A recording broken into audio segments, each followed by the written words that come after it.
Tell me what your life was like before you died.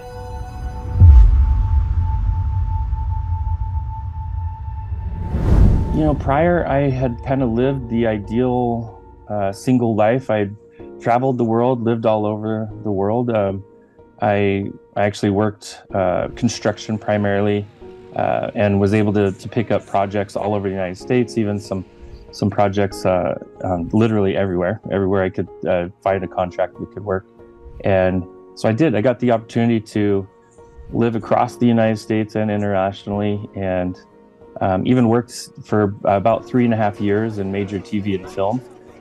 Just working, kind of worked my way from the bottom of the ladder as a stand-in up to it became a second, and then a second AD. So, it was a fun turn of life. And I felt like I was successful by the world standards, but I didn't feel happy. I didn't really have what I felt was happiness. I felt like happiness was always on the horizon, and I was always chasing it. I didn't feel like I felt I had happy moments, but I didn't feel like I embodied happiness yet. And that was kind of my journey at that time. You take this toxic amount of the supplement, which is fascinating in its own right. What happens? Well, we each took our little bottle cap, and our plan for the day was we were going to go up to an international auto expo and kind of walk around, and then we're going to go do a workout and kind of have our normal day. Normal Saturday. It was a Saturday. It was Saturday, January 18th. And so we that was our plan. We each took our bottle cap. We got in the car, and as we were heading out the door, getting into the car, we both felt it. It was hitting us really fast, and it felt almost like a drunkenness. Like literally, it felt like a drunkenness. And I felt cold spreading from around my chest and my thighs, like literally cold. My body was becoming cold. So I said, hey, let's go get something to eat. Sometimes if you get a little too much of this stuff, you can get something to eat and it'll make you feel better. So we headed down the street, about 2 blocks down the street, to a Dairy Queen. And we pulled up. My buddy, he was almost falling asleep as we pulled up. So I was like shaking him awake as we pulled in. I remember like reaching over and helping him put the car in park even. He was to that point where he just was almost out himself. I stumbled into the restaurant, made it directly to the bathroom, which was right by the door. Went in there, and it was a single-use bathroom. So out of habit, just locked the door. And I proceeded to just passed out right there on the floor on my back. And I began to aspirate or vomit and breathe in my vomit.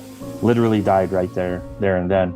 Meanwhile, my buddy, he goes in, he barely stumbles in, collapses on a booth, and starts vomiting all over the booth.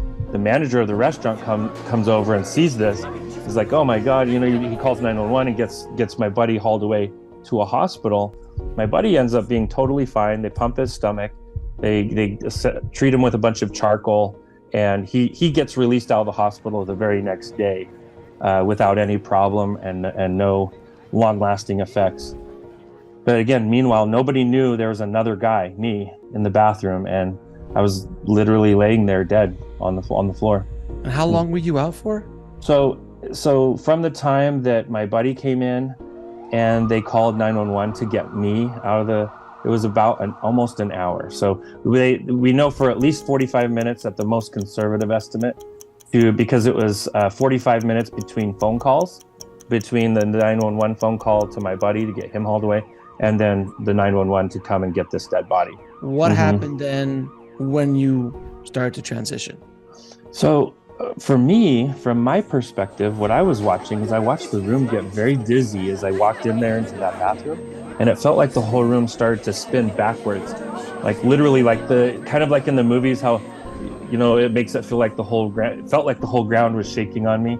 And it was just me, of course, I was passing out. The very next moment, I felt like I was like plunged into cool electricity. And it felt very much like a fluid, almost a water, but it wasn't water because I didn't feel wet, but I felt electrified, literally, in a good way. I mean, not in the like scary, but I felt just full of this vitality, this energy.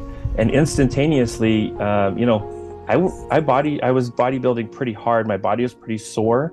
And as soon as I plunged into this cool feeling, 100% of pain was completely gone. And I recognized that instantaneously. But then I recognized also that I was surrounded by just nothingness. Like I couldn't see anything. I could just see darkness. And out of nowhere, I started to see this like fogginess in front of me start to get clearer and clearer and brighter and clearer and brighter. And what it was this scene of this restaurant, but I was looking from above, but I could see everywhere in the restaurant as if there was no roof, like no ceiling, no roof on this restaurant. I could see everywhere in the restaurant. I could see and hear the thoughts, feelings, everything that anyone was feeling in that building. I could perceive literally the feelings of the cook. I could perceive the feelings and the thoughts of the assistant manager, the manager, even the two customers that were eating breakfast, this man and this wife. I could perceive what the man was thinking about, what the wife was thinking about. It was just so surreal. And I just proceeded to observe everything. I watched them haul away my friend in the ambulance. I watched them call 911 for him. So I died. I must have died instantaneous. The second that I went in there and passed out, I must have died just right then, because I watched them haul him away, and I knew without knowing, I don't know how I knew he was going to be okay. But I knew that this other guy in the bathroom, that he was in serious trouble, that he was gone. And this ambulance shows up. It's a 3-man team. So there's 2 veteran medics, and there's 1 rookie medic, and the rookie is kind of the tag along. It's his first live week on the job, and he's supposed to primarily observe and help out. And somehow I know all this. I just know it from the second they show up. I just know this. It's almost like he carried that as a badge on him, that he was a new guy. They're processing the scene. They attempted preliminary resuscitation attempts. They tried, chest compressions. They tried a little oxygen bag where they're trying to squeeze with their hand, and they weren't able to get anything. Obviously, the body was actually starting to get a little stiff in the legs, so they knew this one was gone. They went ahead and bagged it. They took their time. There was no rush. They were there for about 45 minutes to an hour while they put the body in the bag. They got statements from everybody who witnessed anything. Which was about 4 or 5 people. All the statements were signed, all the paperwork was signed. Meanwhile, the rookie is sitting in the back of that ambulance while he's waiting for the other 2 medics to kind of process all the paperwork, get all the paperwork signed. As they're doing all of this, he's sitting there back there staring at this body bag and feeling all these feelings that, like, why can't we make a difference for this one? This is where it gets very interesting from my perspective. He unzips the body bag. He has to undo these straps on the body just to even unzip the body bag. He's trying to find a pulse. He can't find anything. He reaches under the arm area, can't find a pulse. It's cold, it's stiff, it's gross. And he's even feeling this, like, this is a dead body. And he had to undo 1 more strap. So now we're 3 straps down. He goes down and he was feeling on the inside femur area. And when he got on the inside femur area, he made contact with the actual femur bone. He was trying to feel for that femoral artery, or I always say that wrong, but the femur artery, the one that's near the femur. I felt a shock, and I saw him jump right when I felt the shock. So I think that he felt it too. And that was enough for him that there's got to be something there. There has to be something there. So he continued to unzip the body bag. He did a couple more straps. He began forcing oxygen into the lungs. Then he also hooked up a defibrillator, and that is for the heart, to shock the heart.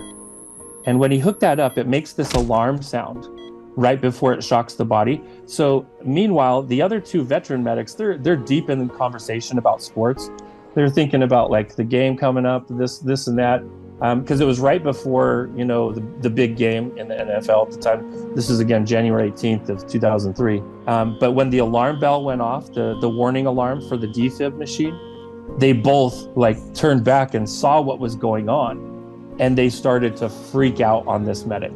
They started yelling at him, telling him he's going to get fired. He's breaking protocol.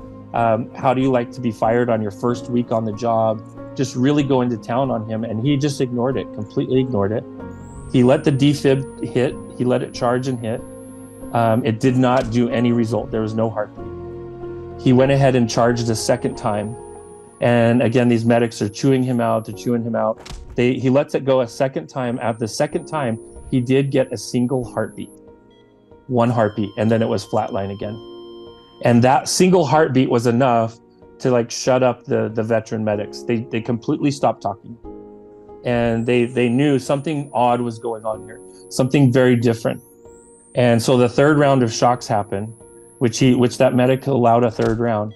On the third round, it was a steady but faint heartbeat, continuous. So he was able to get that heart started back up after the third round of shocks. And there's some estimates that say it could easily be an hour and a half to 2 hours, factoring in all the paperwork, the time I was in the body bag, all of that. Yeah. So well over an hour, easily over an hour. Cold, dead, and stiff. The body came back. Now I was still brain dead. The body was still brain dead. And for 3 more days, I was brain dead.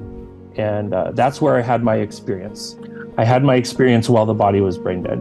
The most important takeaway that I took away from this experience is that take the best love that you can have as a human being, the most unconditional, perfect love, and times that by eons, by trillions, and that's still just an eyelash to God's love, the love that the Creator has. And that love is so strong and so unconditional that the Creator loves you exactly how you are right now. Exactly how you are. Not who you want to be, not who you think you should be, but who you're showing up as, who you are allowing your heart to beat as right now. That's who God loves.